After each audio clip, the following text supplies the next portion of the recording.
والصلاة والسلام على حبيبنا محمد وعلى آله وصحبه أجمعين. مسلمانانی خۆشەویست لە ژیاننامەی صالح عليه السلام بەردەوامین. گەشتی ناو جێگەی کە قەومەکەی داوای معجزەیان لێ کرد، داوایان لێ کرد لە بەردێکی دیاریکرا و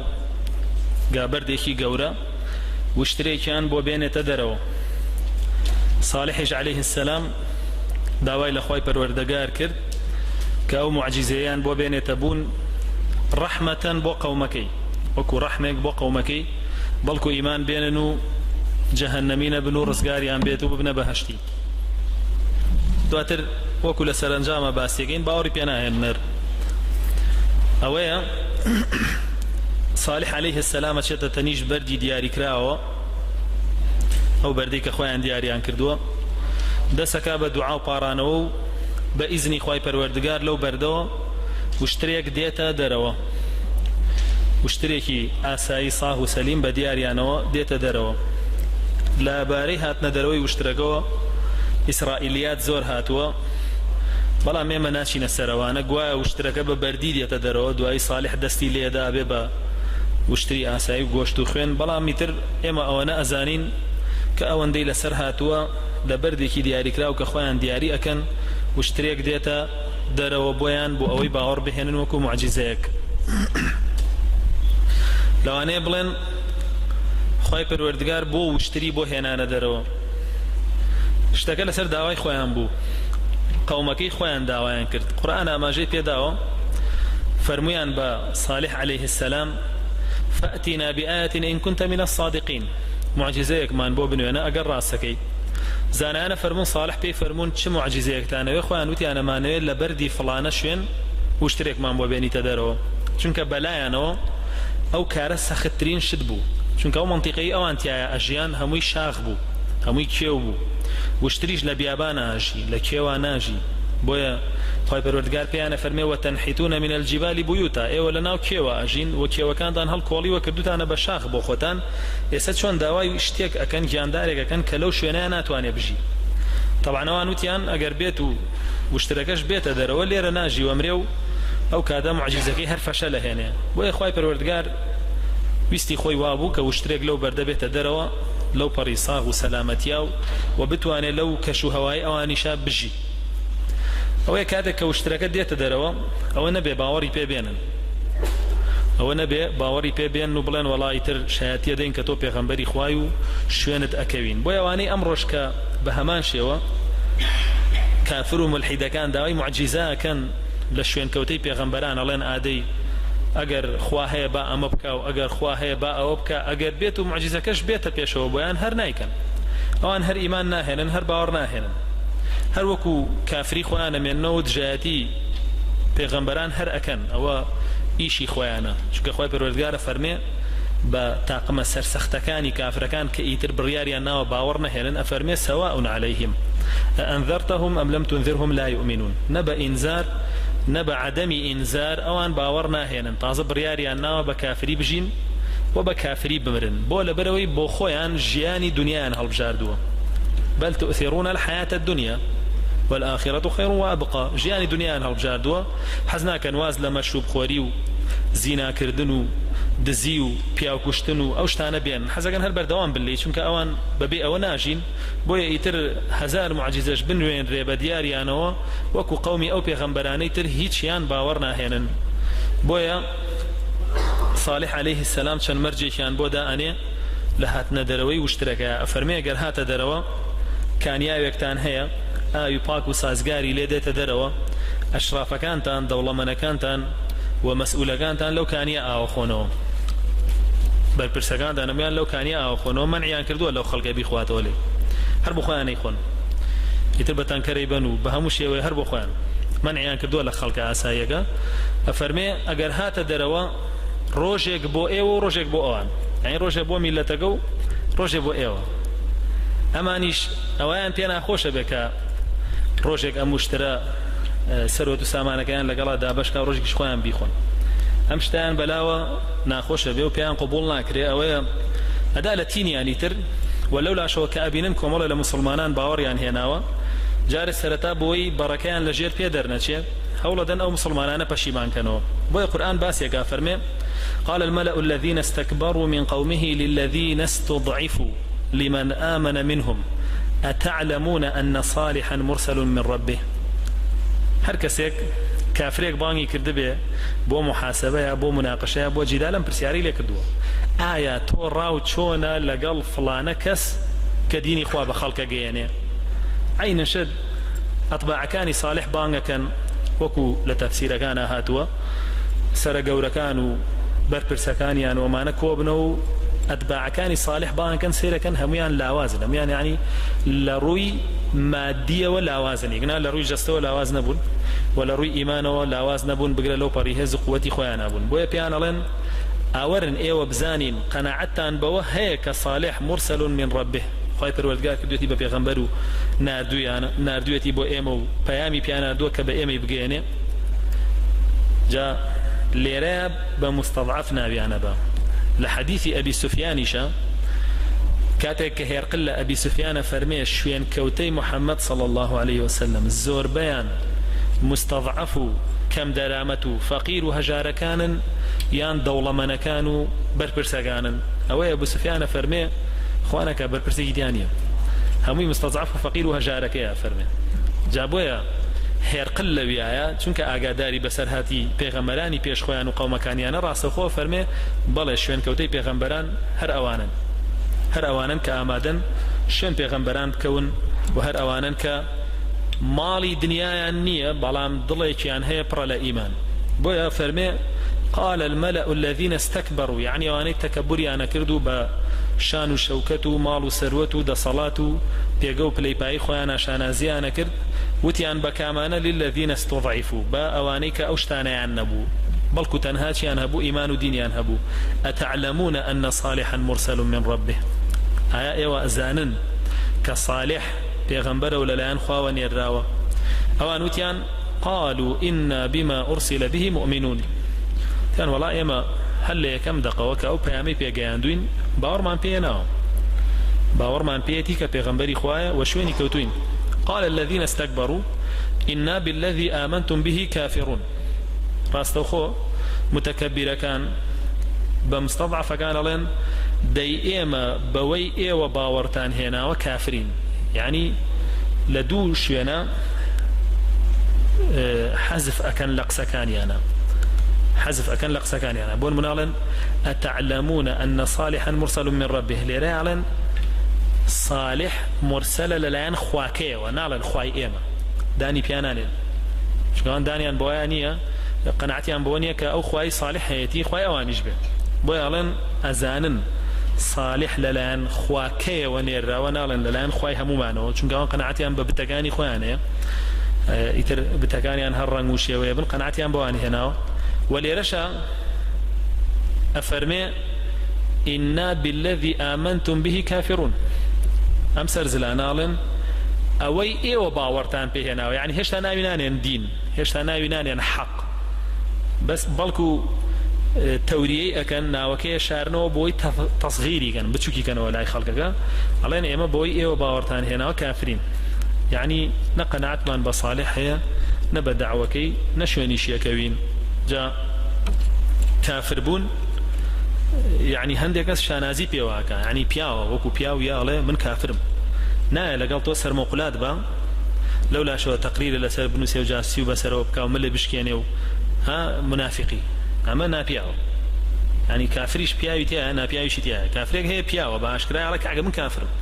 قناعتم بمدينيتون يرونا كما مزقوتي دو بحياتي سرنا بفرضي خويا اما زور بياوتر لوي كدي لقال من نيوجا لقال تو نيوجا كشي دو اي ملتشكينه كشي دواتر ملتشكينه وتقرير الاسر با منافقه جابوا اخوي پروردگار سزايكي زور تونتري بو منافقه دانا ولو كافر بياوا يعني لا اخوي پروردگاريش كافر اگر بياوانا سربرس كاتو بلا كعجه من كافر لا اخوي پروردگاريش اما قدر حرمتي زياتر لمنافقك كدي لقال تو سر مقولاتك يا دواتريش تقرير نسيو أوشتانا بويا أفرمي إن المنافقين في الدرك الأسفل من النار منافق كان لبني بنوي آقران بلام كافر كان لدرقا كاني كواش نجورو لسروترون بلام منافق كان لبني بنوان يعني لجير كافر كانوش جابويا هندك صفات خوها كعلامتي بياوتي شهامتها جاري وروكات كافر جاري واجه روناكات مسلمان سيركي إسلامكي بوتو درخاو كفركي لنا وضلياتي بس بوي ضربة لا مسلمانان با وبدري جاي تاريخ إسلام أو ضربي منافق لديني إسلامي داوا كافر لينا داوا چونك كابراي مسلمان كات كافرك أبيني داني بكفري خوانا ولا من كافر مترز خوي لا داو طوا أزاني كافر وأزاني الشريه خيرين يا بوي بلام كابراي منافق كابرا كأشيتا باليو نيوجكا وأزاني أولياء سقي بيكا بشتي بيا بس كشي دواي سيركي أجرو بتما همو أو نيوشخنانو أو أويش بخوي وبسوتينه جابويا أمان بياوانا إعلاني كفري خواني أكلت يا والله كاكي أما بي كافرين منافقين أكين جابويا صالح عليه السلام لدوا أمهمو روداوة ئامۆژ گاریانەکە فەرمێ مەچن بەلای ئەو شترەیە با لەو ئاوە بخواتەوە ڕۆژێک ئێوەش ڕۆژێک لێی بخۆنەوە ئیتر خۆ ئەتوان ئەو ڕۆژێکی ئێوە لێ خۆنەوە بەشی خۆتان هەڵگرن و ئەویش هەر بەشی خۆی هەڵەگرێ بەم شێوەیە بەردەوام بوون تا ماوەیەک دواتر ئەم حاڵەتەیان پێ تەقەبول نەکرا ئەم حاڵەتەیان پێ تەقەبول نەکرا بۆیە بڕیاریاندا ئەو شترە لەناوبەرن بڕیاریاندا ئەو شترە لەناوبەرن و دواتریش ساڵحیش بکوژن ئیتر ئەمە ئیشیانە لناو هوزي ثمودا نو برباب هبون بو خوي پروردگار كناوي انا با فرمي وكان في المدينه 9 رهط يفسدون في الارض ولا يصلحون فرمي لناو شاركي صالح عليه السلام نودانا هوز هبون نودانا عائله هبون بردوام فساد ينبلاو كردوا وهيج كاتي اصلاح يناكر جاء معنا كوبونو رخصتنو بيرو بروجراميان هر همو يك بولا سر يك بنشينو بنا ما بون بويا الان با ام مستضعفانه پشیمان کینوا ایتر لدوای صالح نکونو بلکو لی دور کونو بس اگن بدیعا کردن بو صالح یک لوانا هر ناخوشی که ان تو شبه هر زلدک رویان تیکا هر شکستیک رویان تیکا له هر شتیکا راست خو ایدنه پال صالح و ایدنه پالوانیکا مسلمان لقالیا بو خوای پروردگار فرمي قالوا إنا تطيرنا بك وبمن معك راست خوب صالح يانود أم شوميك أمر رويتيا كردوين هم بهوي تويا بويا نبوين بالدولات خداي دينكي تويا بأخوان هذا بقى شوتو بصالة دين فروشي دورة بابا الدولات بويا هاتن بصالح يانوا دوتي أنا مشومي رويتيا كردوين بأخوا همي خداي دينكي تويا هرشي زلر يام كردا يانود خداي صالحة وكوشون فرعون يشبه ماشيو بمسايا خوي پروردگار لباري وفرمي كلما جاءتهم حسنة قالوا لنا هذه همو دل خوشيك وخوش گزاراني قومك يعني ابرد او بو خوانيان بخوا بهوي ايمو خوش گزاران بهوي ايمو جوتان هي واشن بو سيران واخون ورا بيرن بلام اگر بها تا اما نمايا هر بهوي خوشيانو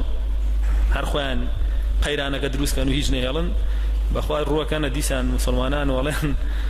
أما ببوني تويا طيرنا بك وبمن معك ويخوي پروردگار ردي أنا داته وفرمي طائركم عند الله أو توشي إوابه لخوشي هر همي للان خواويا وأوشي توشتانا به لنا خوشينا راحتي همي بهوي كفر ومعصيتي خوتانا ويا ما أصابك من حسنة فمن الله وما أصابك من سيئة فمن نفسك حتى يقنا راحتي توشت أبه همي بهوي خوتا ويا واگر تویل لیت خلق گیره توبه بکا داوی لخوشبون لخوای پروردگار بکا هول با استی تقوا لخوت ابرز کیتو او خوای پروردگار بلاکان لسر لابا و درگات بو کاتو نجات ددا لو بلانی ک توشی بوی بوی هستان ام دعایان بو صالح کد بلام هیچ کاری گریه کی نبو بگرتا هاد خلق زیاتر رویا کرده صالح و زیاتر مسلمان بو او بو بریاری اندا بکشنی واشترکو خطيان بودانو دسيان كربة تطبيق كردني أفرمون زاناني تفسير فبعثوا أشقى رجل فيهم شون بيغمر صلى الله عليه وسلم أمي تقرير كردوا وشون قرآن جفرمي كذبت ثمود بطغواها إذ انبعث أشقاها هستان لنا خوانا قران بينا مسرين كس يعني ربجات أشقاء يتري يعني بلا بينا مسرين كس تلها مر يكوا بيك زراء ناموسي تيانا ما بين كلمة بناموس زان لتشواتو ناموس للاي عبرانيا كان بريتيا لجبريل عليه السلام أوي كاتك جبريل تشيب ولا بيغمر صلى الله عليه وسلم لغار حراء أو دواتر تشيب ولا ورقي كرين نوفل أفرمي هذا ناموس الذي جاء موسى وعيسى أفرمي أو جبريل يعني ناموس هاتوا بولاد كبولاي كي هاتوا بولاي عيسى وموسى جاتوا بيشتر كايك بعيش قالي بناموس يعني يك ذرة ترسي إخوال ضل يعني الله هجر يكو نال روي أخلاقيه نال روي كومالاتيه نال روي إنسانيته لهمي دا مال راه چونکە ئەوەی ئینسانیەت و ئەخلاق و کۆمەڵگایەتی و حەزارەت و ثەقافەت و تەقەدوم هەبێ لە دینە ئەم هیچی تیان نییە عنی تر کە ئەڵێ بێناموسە ئەبۆ شێوە هیچی تیان نییە وایە فەرمێ بێناموسرینیان هەڵبژات خراپترینیان لەوە خراپتریان لا نەبوو وایە پێغەمبەر صلی الله عليه وسلم ڕۆ کاتە ئیمامی عەلیە فەرمێ ألا أحدثك بأشقى الناس أفرمي بين مسلمين زلام بيبلم كامي أي إمام علي إمام علي جاء فرمي بلا يا رسول الله صلى الله عليه وسلم فرمي بيبلي بيغمر إخوة عليه الصلاة والسلام أفرمي رجلان دو بياون أحدهما أحيمر ثمود يكميان يكيك لهوزي أحيمر كيكيك بولا نهوزكينا وثمود فرمي يكي كان عاقر الناقة أو يكوشترقي سربري أو كوشترقي كشتو سريبري والثاني الذي يضربك يا علي منها هنا فرمي أشار إلى يعني ناوتشاواني بيني دموشاوي فرمي إشارتي بوم دوشياني كد فرمي ألا ويو الليتا ليو بشمشير ليتا باش أنا فرمي فيسير دمها على لحيتك فرمي أو شمشيري كلا سرت يدا حينك إيدي تخوارو يعني ألم بينا لأنا وراس خيانك إيدي تخوارو بسر سروريشتا أفرمي ويكون صاحبها أشقاها كما كان عاقر ناقة ثمود أشقاها أوش كوالتوك أبيت بين مسلمين كزوك وشون أو كسيك واشترقي سربري لنا وقالي سمودا بين مسلمين زلامبو تاكواتت دو بين مسهيم أوانيك هول أدن ديني خواب كجيانو يكي كان أو ثمودا كهولدا أو معجزة لنا وبرو ديني خواب پروردگار بكجيانتو أو أنا شيم رطعن أدن لمعجزة پیغمبر صلى الله عليه وسلم كقرآن حميان بشينا وروشتون كانوا يدين بكجنوا وأوانشي كإمام خلقي أكو جنو أي قرنو عزيت يدن لناوي أبن هميان دواوي إمامي علي كوتون كأوي كشت كوش مشاريدا بنا وشاوانيا جاء لو دو بنا مسخرة ابترو كيزوانترو ناشلين ترينيا لا يخواي پروردگار جابوه پیغمبر صلى الله عليه وسلم لحديث كتير باسكا فرمي انتدب لها رجل ذو عزة ومنعة في قومه جاء كافرانا أم سرزلانا أزانن كي هلا بجيرن بوكت نكانيا يكيك هلا بجيرن لهمور يكو أو بري كامل بي بون منا غيرتك زوري تيابي هيش ترسي تيانا بي وخلق لي بترسي هيبتي هبي بوي دواي ندنويرن طولي ليكنو أقر أو كاري كرد بويا هاتن أو يا النار بو كشتني ناقكي ثمود عليه السلام بو كشتني واشترقا جاء لم سردمش اگر دي قدما يكي توزي هلا كويلا قركيك او لجيقاك توزي آزاء وبغيرته ناهقي قبولناك ومشتانا يكسر امسر زل طاغوتانا هولين بيكن بجاشو كويلي خوان يتر بپاره بي بمال بي بهرشي بي بپلو پاه بي بلا بلكم بيكن بپياوي خومان اگر سميني ويسمان پياومان بو بوجه بومان بوجه وعاد تنسيرقي همو او طاغوتانا پياوجي خوانيانه پێگوژی خوانیانەیە بەریەدەنە ئەو کەسانی کە خۆشیان ناوێن پێیان ئەڵێن بیان کوژن جابۆیە بۆ شێوە وشترەکەیان سەربڕی کاتێککە صالح عليه السلام بۆ شێوە زانی وشترەکەی سەربڕاوە لەلایەن خواوە وعدێکی بۆ هاتوو ئەو وعدەی بۆیان گەیان قال تمتعوا في داركم ثلاثة أيام ذلك وعد غير مكذوب بقومكي ود أي كافرين أي كافركان بڕۆن تا سێ ڕۆژ دڵخۆش بن بارزي خوتان بلا ورين لمالو من دالي خوتانا دواي او سي رجع عذابي خوي پروردگارتان بوده اما وعد للان خوي پروردگارو و دوانا كوي بيشيجنا كوي ديتا دي اويا لم كاتا امان بلان دانين بو كشتني صالح عليه السلام ان شاء الله لا درسي داهاتوات شونيتي داناني بلاتكان و بوچلبونوي لنا چوني خوان باسكين خوي پروردگار توفيق من بدا حق بلين وحق انجام بدين وحق يشتر بخين ربنا اتنا في الدنيا حسنة وفي الآخرة حسنة وقنا عذاب النار سبحانك اللهم وبحمدك أشهد أن لا إله إلا أنت استغفرك وأتوب إليك